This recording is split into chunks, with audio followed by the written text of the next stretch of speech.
The rain whispered secrets against the window pane, a steady, grey rhythm that matched the quiet of the house. I sat in the warm embrace of my favorite armchair, a book lying unread in my lap, and watched the droplets race each other down the glass. At 47, David Wallace had come to appreciate these silences, the soft punctuation marks in the loud story of life. My wife, Eleanor, was away visiting her sister, and the usual weekend bustle of our 17-year-old son, Liam, was absent. His car hadn't been in the driveway when I'd gotten home from work, and a single text read, "Out with Maya. Back late. Don't wait up." I must have dozed off, because the next thing I knew, the living room was bathed in the eerie blue glow of the security light from the wet driveway, and the grandfather clock in the hall was solemnly announcing 2 in the morning. I heard the familiar creak of the front door, the careful shuffle of sneakers on the mat, and then the soft click of the deadbolt. Liam's silhouette appeared in the doorway, backlit by the faint hall light. "You're still up," he said, his voice thicker than usual,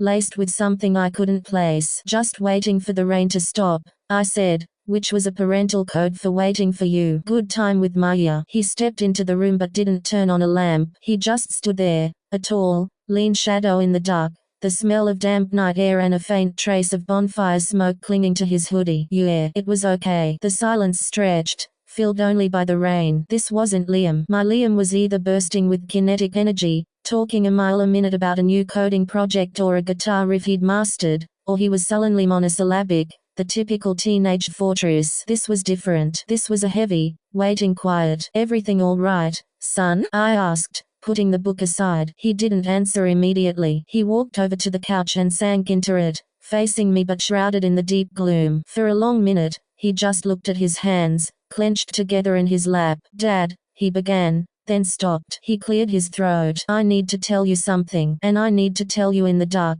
because I don't think I can see your face when I say it." A cold thread of fear, primal and immediate, wound its way around my heart. Every worst-case scenario flashed through a father's mind in an instant: an accident, trouble with the law, drugs, an illness. My mouth went dry. "You can tell me anything, Liam. You know that." He took a shuddering breath, a sound that was almost lost in the patter of the rain. "It's about me, and it's about who I love." The statement hung in the dark air between us. It was not what I'd expected, and in my surprise, I remained silent, willing him to continue. "Maya and I, we broke up tonight," he said, his voice low and rough. "Well, I broke up with her. She's amazing. She's perfect. And I just couldn't." He faltered again, and I heard him swallow hard. "For the last year, Dad, I've felt like I've been living inside a box. A really nice, comfortable box that everyone helped me build. The box has Liam written on it. Good son, good student, good boyfriend. But inside, I've been shrinking. I can't breathe."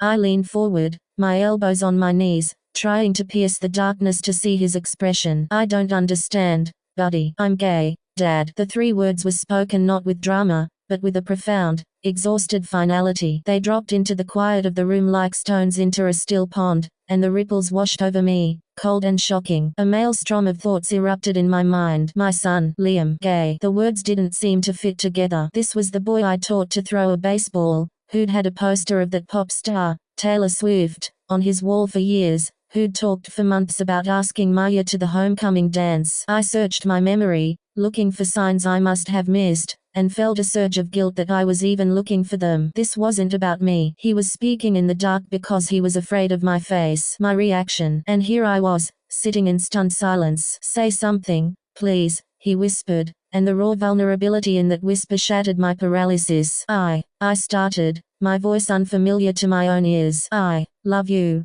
Liam. That's the first thing. I love you." A choked sob escaped him. It was a sound of profound relief and pent-up agony. He buried his face in his hands, his shoulders shaking. I got up from my chair and crossed the space between us. I didn't turn on a light. I sat beside him on the couch and did the only thing I knew to do. I put my arm around his shoulders and pulled him into a hug. He was no longer a little boy, but in that moment, he felt impossibly young and fragile as he leaned into me, crying silently. We sat like that for a long time, the rain providing a curtain of privacy for his tears. When his breathing began to even out, I spoke, my voice low. "Thank you for telling me. I was so scared," he mumbled into my shoulder. "Every day. Scared you'd look at me differently. Scared Mum would be disappointed. Scared that the you I knew, the dad who coached my little league team and taught me to drive, would vanish. Look at me, Liam, I said softly. He hesitated, then pulled back, wiping his eyes with the sleeve of his hoodie. In the faint blue light from the window,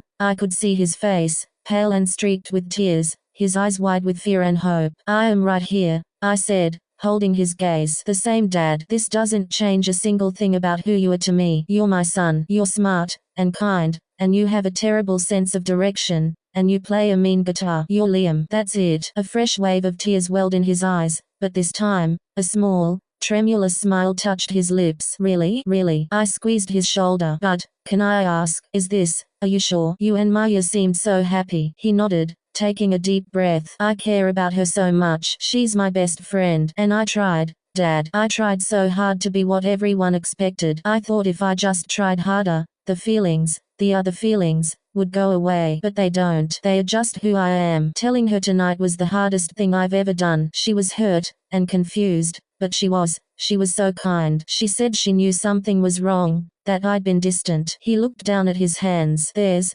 someone else. A guy. His name is Ben. He's in my computer science class. The name, a new and concrete piece of this new reality, landed softly. Ben, I repeated. We've just been friends. But being around him, it feels different. It feels right, in a way that nothing else has. I haven't told him how I feel. I couldn't, until I was honest with myself, and with you and Mum. The conversation flowed then, in the intimate confessional of the dark living room. He talked about the confusion that started in middle school, the loneliness of feeling like an imposter in his own life, the dread of school dances and locker room talk, the countless hours spent researching online, reading stories of other kids, looking for a reflection of himself. He talked about the fear that had been his constant companion. I listened, my heart breaking and swelling in equal measure, breaking for the pain he'd carried alone, swelling with a fierce, protective pride for his courage. What about Mum? He asked, his fear returning. We'll tell her together, when she gets back tomorrow, I said firmly. And she'll love you just the same. You know your mother. Her love isn't conditional. He nodded, seeming to draw strength from my certainty. And, what about everyone else? He ventured. Grandpa? The guys on the team? One step at a time, I said. This is your truth,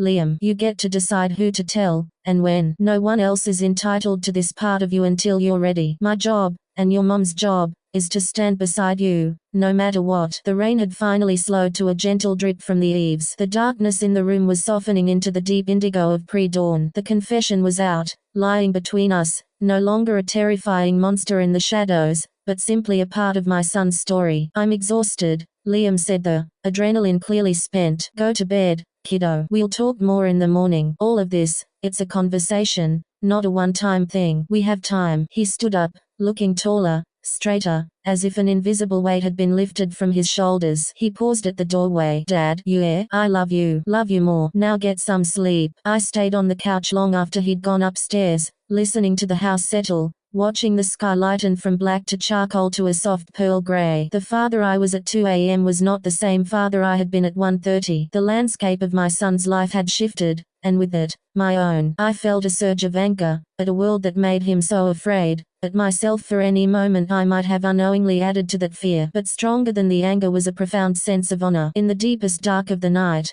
my son had entrusted me with his most fragile truth. He had given me the raw material of his authentic self, and my sacred task was to help him build a life with it. The next few days were a journey. Eleanor returned, and as predicted, after initial shock and a river of tears, both of sadness for his struggle and of unwavering love, she wrapped Liam in a hug that promised fierce advocacy. We became a team of 3, talking, learning, sometimes stumbling over pronouns or new terminology, but always moving forward together. A few weeks later, Liam mentioned that Ben was coming over to work on a project. I understood the subtext. When the doorbell rang, I answered, expecting a nervous teenager. Ben was tall, with kind eyes and a shy smile, holding a laptop bag like a shield. Hi, Mr. Wallace. I'm Ben. Come on in, Ben. Liam's in the living room. I stepped back, and as he passed, I said, and Ben, you're welcome here anytime. The look of understanding and gratitude that passed between us was brief but profound. The story doesn't end with a neat bow. There were challenges. A few old friends drifted away. Liam's grandfather,